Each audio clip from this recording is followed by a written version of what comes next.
अगला सवाल भाइयों के सेक्शन से।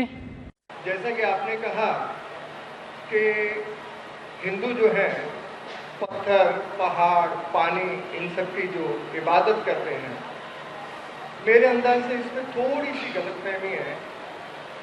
आज साइंस भी ये मानती है कि जो सॉलिड मैटर है it is a form of energy, और वो एनर्जी को हमने खुदा या मतलब इन सब चीज़ों के बीच में जो एनर्जी है वही अल्लाह ताला, खुदा, जिस नाम से भी हम पुकारें, हम उस एनर्जी जिसने इन सब को पैदा किया, जो आपके बीच में से बोल रही है, जो मेरे बीच में से सुन रही है, जो अब मेरे में अंदर से बोल रही है और इन सब के बीच में से सुन रही है, उसी को अल्लाह ताला कहते हैं। वही बोल रहा है, वही सुन रहा है और उसी के कहने के मुताबिक हम यहाँ तक पहुँचे हैं। तो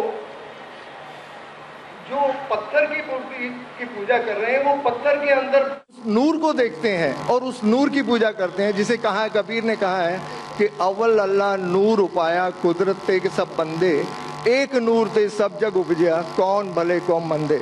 तो उस नूर को जिसने जहाँ देखा, जब एक हिंदू किसी को नमस्ते करता है तो वो इंसान को नहीं कर रहा, वो उसके अंदर बैठे हुए परमात्मा को देख के कहता है कि नमस्ते, मैं तुम्हारे आगे झुकता हूँ, और वो जवाब में देता है कि नमस्ते। जैसे हम इस्लाम में कहते हैं कि सलाम वालेकुम, हम सलामती चाहते हैं और आज जवाब देते हैं कि वालेकुम सलाम। तो मेरा इतना ही कहना था कि वो नूर जब हम सब में देखना चालू कर देंगे तो उसके बाद किसी भाईचारे की जरूरत नहीं रह जाएगी, क्योंकि पहले जो हिंदू की पूजा है उसमें कहते हैं कि अंतरिक्षा है शांति ही, वनस्पता है शांति ही, सर्वे भवन्तु सुखिना सर्वे संतु निरामया। मतलब अंतरिक्ष में तारे भी शांत हों, जंगलों में वनस्पतियां शांत हों, सभी लोग शांत हों, सभी लोग सुखी हों, ये प्रार्थना, ये एक हिंदू धर्म की बुनियाद है। और हर धर्म की, इस्लाम की, हिंदू धर्म की, सिखिज्म की, सभी ने हर एक की भलाई और हर एक की शांति, हर एक के भाईचारे की बात की है।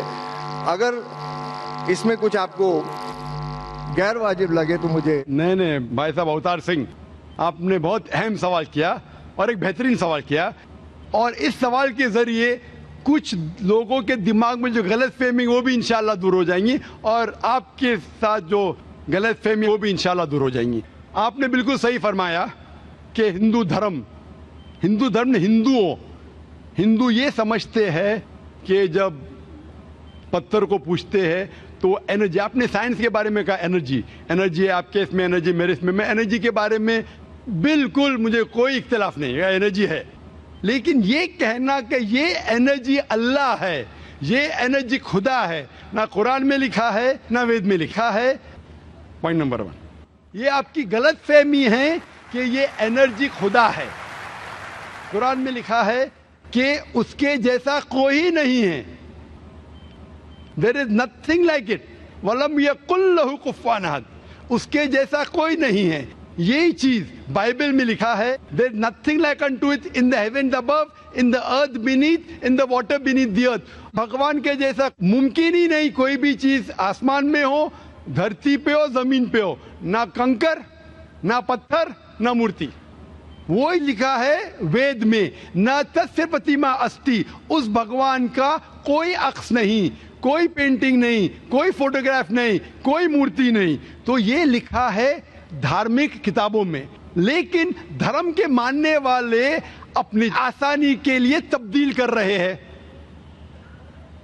मिसाल के तौर पे आप सपोज बिजनेसमैन हैं, आप एक कंपनी के मालिक हैं, आप एक अपना पुराना उसूल, किस तरीके से कंपनी चलना चाहिए, उसूल से चलते आ रही है। आपके कोई नई मैनेजर आते उसूल को बदल देते, आपके उसूल के खिलाफ काम करते, बोलते क्या ये और बेहतर होगा, इससे मुनाफा ज्यादा होगा। आपके उसूल है कुछ, आपके उसूल होंगे कि मैं ईमानदारी से काम करूं, आपके मैनेजर के उसूल होंगे ईमानदारी को छोड़ो, पैसे ज्यादा कमाने का।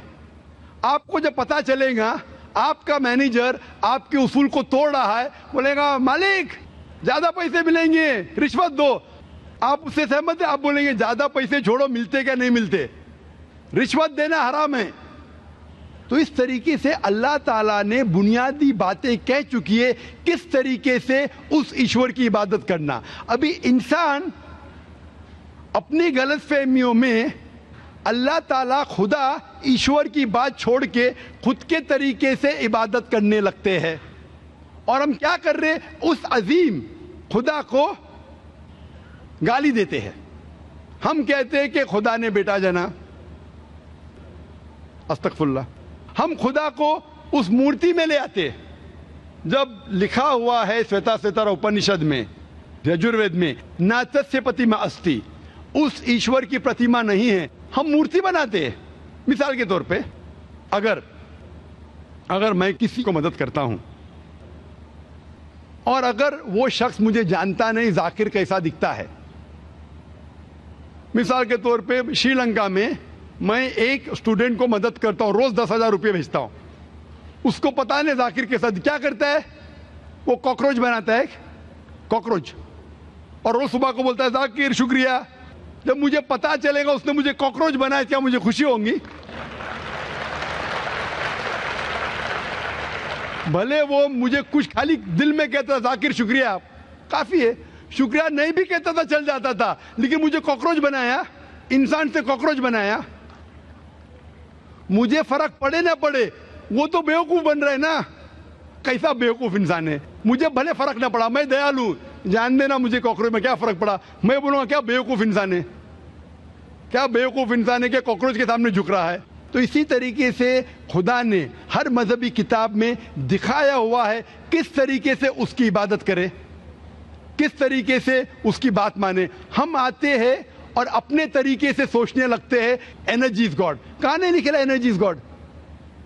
आपने बिल्कुल आपके सवाल का जवाब खुद आपने दिया। आपने एक मिसाल दी कि हिंदू लोग कहते हैं नमस्ते। नमस्ते का लफ्ज किधर से आता है आपको शायद पता होगा। नमस्ते आता है इदम नममे से। इदम नममे मतलब मैं आपके सामने झुकता हूं, मैं आपकी इबादत करता हूं, बराबर। इदम नममे आप कहना चाहते मैं आपके अंदर ईश्वर की इबादत करता हूं। मिसाल के तौर पे वो आदमी चोर है, वो गलत काम कर रहा है, बलात्कार कर रहा है, आप उसको ईश्वर बोलेंगे? आप ईश्वर को इतना घटिया समझ गए? वो बलात्कार करने वाले इंसान को बोलते आप ईश्वर है। इससे भाईचारगी बढ़ेगी नहीं घटेगी। वो बलात्कार करने वाले को, वो चोर को, वो डाकू को मैं ईश्वर मान रहा हूं, उसके सामने झुक रहा हूं। अल्लाह को क्यों गाली दे रहे, ईश्वर को क्यों गाली दे रहे, खुदा को क्यों गाली दे रहे? इस्लाम में, इस्लाम की भी आपने मिसाल दी, इस्लाम में हम कहते अस्सलामु अलैकुम। अल्लाह ताला से फरमाते इस इंसान पे सलामती दे, चाहे वो अच्छा इंसान है तो भी सलामती देने की बात अच्छी है, चाहे वो चोर या डाकू हो। मैं बोलूंगा अस्सलामु अलैकुम, मैं कह रहा हूं या अल्लाह, या रब, या खुदा, या ईश्वर, या भगवान, इस डाकू पे रहमत फरमा। कुछ बुरी बात है ना? मैं अल्लाह को गाली दे रहा हूं, उसके लिए दुआ दे रहा हूं कि तू गलत काम छोड़ और सही रास्ते पे आ। अगर मैं उसको खुदा मानूंगा तो खुश हो जाएगा, वो और चोरी करेगा, वो और बलात्कार करेगा। कोई भी धर्म में ही नहीं सिखाता। ये धर्म के मानने वाले अपनी खुद की इजाज करते हैं, इसे कहते हैं इनोवेशन, बिदात। जिस तरीके से खुदा ने सिखाया है कि उसकी इबादत करे, उसी तरीके से हमें करना चाहिए। तब्दीली लाएंगे। हम समझ रहे हैं कि भाईचारा बढ़ेगा, भाईचारा नहीं बढ़ेगा, भाईचारा घटेगा। लेकिन अगर मैं आपसे कहूंगा अवतार सिंह अस्सलाम वालेकुम, मैं अल्लाह से दुआ करता हूं कि आप पे सलामती हो, आप पे अमन हो, आप मुझे बोलो इससे भाईचारा ज्यादा बढ़ेगा या कहने से भाई मैं आपको ईश्वर मानता हूं और फिर आपकी बात नहीं मानूं मैं? फिर अगर आप मुझे बोलेंगे चलो भाई शराब पीने चलो, चलो भाई लड़की के साथ रात गुजारेंगे, तो मैं क्या बोलूंगा? अरे मेरे भगवान मुझे बुला रहा है। तो ये कहना अस्सलाम वालेकुम मतलब मैं अल्लाह से दुआ करता हूं कि ये इंसान के ऊपर सलामती हो। अच्छा इंसान पे भी सलामती कहना अच्छी बात है, बुरा इंसान पे भी सलामती कहना अच्छी बात है। तो इस तरीके से इस्लाम में जो ग्रीटिंग है उससे किसी को नुकसान नहीं होता है, ना it is hypocrisy, it is the best way of भाईचारा। और कुरान में कहा गया है सूरह निसा में सूरह नंबर 4 आयत नंबर 86 में 86, वह इज़ा हुई तुम, मतलब अगर कोई आपको सलाम देता है तो आप उससे अच्छा सलाम दो, कम से कम उस जैसा, क्योंकि अल्लाह ताला हिसाब रखता है। मतलब अगर आप अस्सलाम वालेकुम कहेंगे, मुझे कहना चाहिए वालेकुम अस्सलाम व रहमतुल्लाह। अगर आप कहेंगे अस्सलाम वालेकुम व रहमतुल्लाह, मैं कहूँगा वालेकुम अस्सलाम व रहमतुल्लाह व बरकातहू, और बेहतरीन होना चाहिए, या कम से कम यकसा। इसा आप कहेंगे अस्सलाम वालेकुम, वालेकुम अस्सलाम, अल्फाज वही है लेकिन दिल से आ रहा है वालेकुम अस्सलाम, इसमें भी जज्बा ज्यादा है, ये भी बेहतरीन है। तो कुरान में लिखा है कोई भी आपको सलाम करता है उससे बेहतरीन सलाम दो, या उससे बेहतर ना कर सको, कोई कहा अस्सलाम वालेकुम व रहमतुल्लाहि व बरकातहू, कम से कम उतना दो, वालेकुम अस्सलाम व रहमतुल्लाहि व बरकातहू। ये तालीमात है कुरान में, इससे भाईचारा बढ़ता है।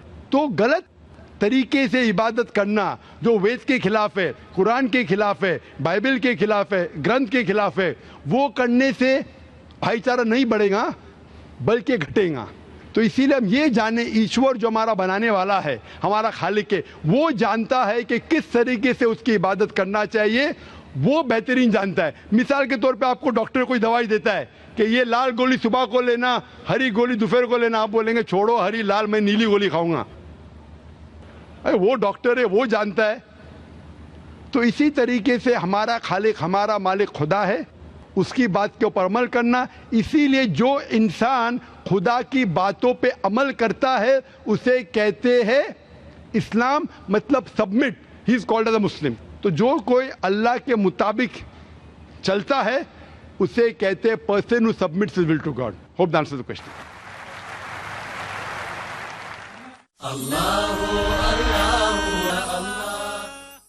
अगला सवाल माइक नंबर 1 से।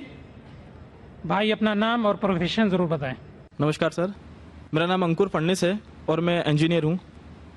जैसा कि आपने कहा था अभी कि चिड़िया को भी इंटेंशनली मत मारो, जब तक उसकी ज़रूरत ना हो उसको मारने की तब तक उसको मत मारो। पर यहाँ हम देखते हैं कि लोग बाग सिर्फ अपने स्वाद को चेंज करने के लिए, अपनी ज़बान को एक अच्छा स्वाद देने के लिए नॉन वेजिटेरियन जो बेजुबान जानवर हैं उनका कत्ल करते हैं बड़ी बेरहमी से। भाई साहब ने अच्छा सवाल पूछा है कि हदीस मैंने पेश की सुनन निसाई की हदीस नंबर 4451 में, इसमें लिखा है कि आप not kill a sparrow without a reason, एक चिड़िया का भी कत्ल ना करो बिना कोई वजह के। भाई साहब का अच्छा सवाल है कि कुछ लोग अच्छे स्वाद के लिए, अच्छे टेस्ट के लिए, लजीज खाना बनाने के लिए जानवरों का, परिंदों का कत्ल करते, क्या सही है? आप पूछना चाहते नॉन वेज अलाउड है कहने, पहले मैं ये कहना चाहता हूं, अगर आप पूछना चाहते हैं नॉन वेज सही है कहने, एक मुसलमान अच्छा मुसलमान बन सकता है 100% वेजिटेरियन होने के बाद भी। नॉन वेज खाना इस्लाम में फ़र्ज नहीं है, इस्लाम में गोश्त खाना फ़र्ज नहीं है, लेकिन क्योंकि कुरान में लिखा है सूरह माइदा में सूरह नंबर 5 आयत नंबर 1 में और सूरह नए सूरह नंबर 16 आयत नंबर 5 में कि अल्लाह ताला ने इजाज़त दी है, खुदा ने इजाज़त दी है, वो जानवर जो भेड़ बकरी है, cattle, you can have them for food, Allah ताला इजाज़त दी इसलिए हम खा सकते हैं। लेकिन अभी हम चेक करेंगे कि ये सही है कहने। आज साइंस ये कहता है कि कोई भी वेजिटेरियन फूड में एक इंसान को ज़रूरत है 20 to 23 अमाइनो एसिड्स जीने के लिए, उसमें से 8 एसेंशियल अमाइनो एसिड्स है जो अपने जिस्म में नहीं बनते, हमारे फूड में होना ज़रूरी है, हमारे खाने में होना ज़रूरी है, इसे कहते 8 एसेंशियल अमाइनो एसिड्स। आज की साइंस ये कहती कोई भी वेजिटेरियन फूड नहीं है, कोई भी भाजी पाला नहीं है जिसमें सारे 8 अमाइनो एसिड्स है। Non veg food is a good source of protein. और एक बात, आज साइंस ये कहती है कि the non veg food is more nutritious. और आप देखेंगे कि जो भी जानवर है जो घास फूस खाते हैं हर्बिवरस एनिमल, उनके दांत को आप देखेंगे, उनके दांत चपटे हैं, हर्बिवरस सेट ऑफ टीथ। सही? हाँ जी, हाँ जी, हाँ। एक बार ने कई बार बोला हूँ, कई बार बोला है और आज भी दोहरा रहा हूँ क्योंकि आपने सवाल पूछा है। अगर बराबर फॉलो होते थे तो जवाब जानते थे, लेकिन शायद आपने कुछ मेरी तकरीर सुने, कुछ नहीं सुने। मैं पूरा जवाब दूंगा इंशाल्लाह, फिर आप बात कर सकते हैं। जब आप देखेंगे कार्निवोरस एनिमल, जो जानवर है जो गोश्त खाते हैं, लायन, टाइगर, लेपर्ड, उनके पास नोकीले दांत है, कार्निवोरस सेट ऑफ टीथ। जब आप अपने आप को देखेंगे आईने में, इंसान अगर आईने में देखेंगे कि इंसान के पास चपटे दांत भी है, नोकीले दांत भी है। हर्बिवोरस भी कार्निवोरस है। We have omnivorous set of teeth. अगर खुदा चाहता कि हम सिर्फ घास खाए और वेजिटेबल्स खाए तो अल्लाह नोकीले दांत क्यों दिए? नॉनवेज खाने के लिए। आज साइंस ये कहती है कि जितने हर्बिवोरस एनिमल है, काऊ, गोट, शीप, वो सिर्फ वेजिटेबल डाइजेस्ट कर सकते, फ्रेश डाइजेस्ट कर ही नहीं सकते। जितने भी कार्निवोरस एनिमल है, tiger, leopard, lion, they can only digest flesh. वो घास डालेंगे तो हजम ही नहीं कर सकते। जो इंसान है, हमारे पास लॉन्ग इंटेस्टाइन है, स्मॉल इंटेस्टाइन है। वो हम घास फूस भी डाइजेस्ट कर सकते हैं, नॉन वेज भी डाइजेस्ट कर सकते हैं। अगर खुदा चाहता कि हम सिर्फ वेजिटेबल खाए तो नॉन वेज डाइजेस्ट करने की गोद क्यों दे? तो इससे साबित होता है scientifically we can have non veg and veg both. हमें गलत फहमी है अक्सर कि हिंदू धर्म में नॉन वेज खाना हराम है। मैं अभी कह चुका हूँ Manusmriti chapter number 5 verse number 30 में, चैप्टर नंबर 5 वर्स नंबर 30 में कहा गया मनुस्मृति में कि खुदा ने कुछ जानवर बनाए खाने के लिए और कुछ खुराक बनने के लिए। अगर खुराक बनने वाले जानवर खा जाते खाने वाले जानवर के जरिए तो ये गुनाह नहीं है। आगे लिखा है Manusmriti chapter number 5 shloka number 30 में कि अगर आप खाने वाले जानवर खाते हैं तो गुनाह नहीं है। मनुस्मृति चैप्टर नंबर 5 वर्ष नंबर 40 में कहा गया है कि कुछ जानवर कुर्बानी के लिए बनाए गए। अगर आप कुर्बानी के जानवर का कत्ल करते तो गुनाह नहीं है। अगर आप पढ़ेंगे महाभारत अनुशासन पर्व चैप्टर नंबर 88 में, उसके अंदर युधिष्ठिर, पांडव के बड़े भाई, वो बीच में से पूछते हैं कि हमारे जो पुरखे एंसेस्टर्स जो मर गए उनको सुकून पहुंचाने के लिए हम यज्ञ में, पूजा में क्या दे? तो भीष्म कहता है अगर आप भाजी पाला देंगे तो हमारे बाप दादा 1 महीने के लिए संतुष्ट रहेंगे।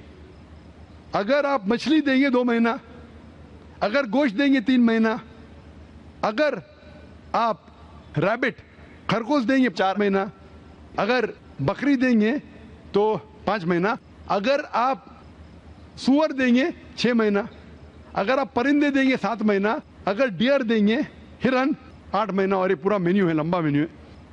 अगर आप बफेलो देंगे, बफेलो, तो 11 महीना। अगर आप गाय ज़बह करेंगे 1 साल तक आपके दादा परदादा संतुष्ट रहेंगे। 1 साल। कौन कहता है? भीष्म युधिष्ठिर से महाभारत में अनुशासन पर्व चैप्टर नंबर 88 में पूरा मेन्यू है।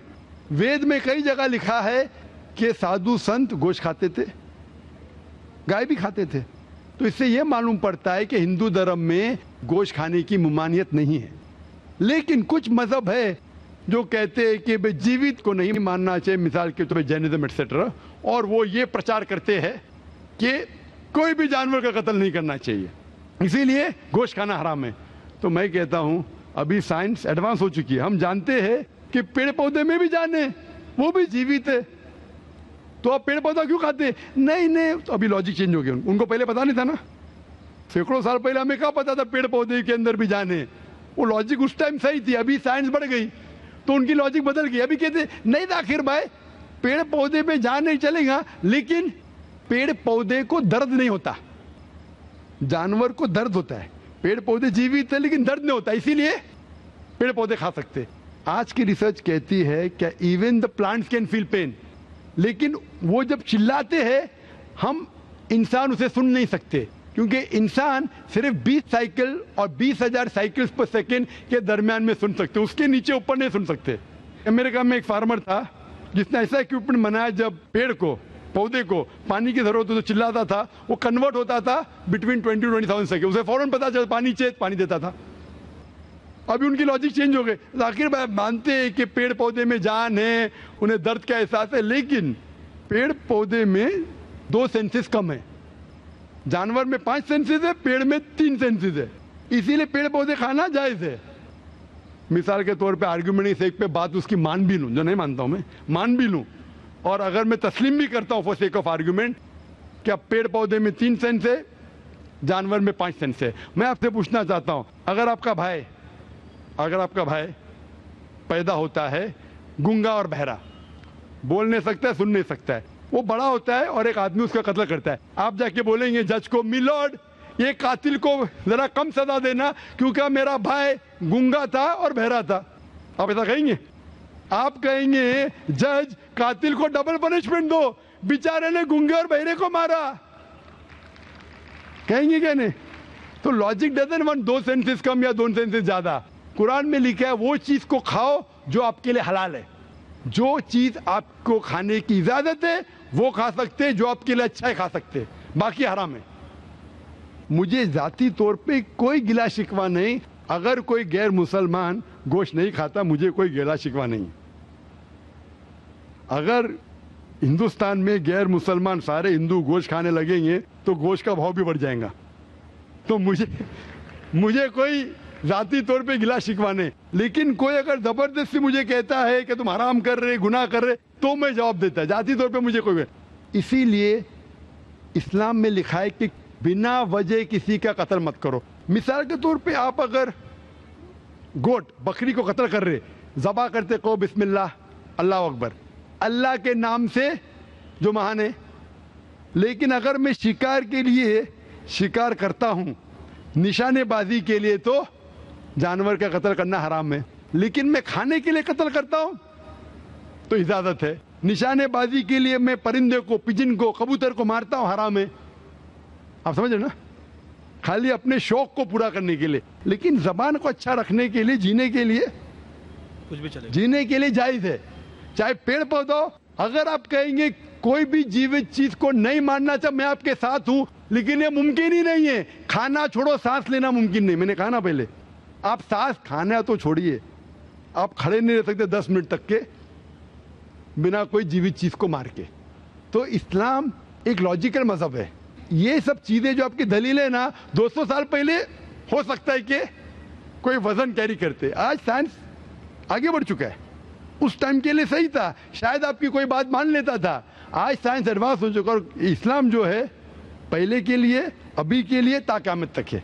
इसीलिए इस्लाम में अपने हाथ को खाली निशानेबाजी के लिए नहीं, लेकिन खाने के लिए किसी का कत्ल करते, जो खाने की चीज की इजाजत है तो ये आपके लिए हलाल है, चाहे पेड़ पौधा हो, चाहे बकरी हो, चाहे कोई भी खाना हो। Hope that answers the question. एक दूसरा प्रश्न है, जैसा कि आपने कहा कि साइंस आज एडवांस हो चुका ख्वाहिश है कि हमारी लिस्ट थोड़ी लंबी है, पीछे भी एक आप बाद में क्यों में आ सकते हैं।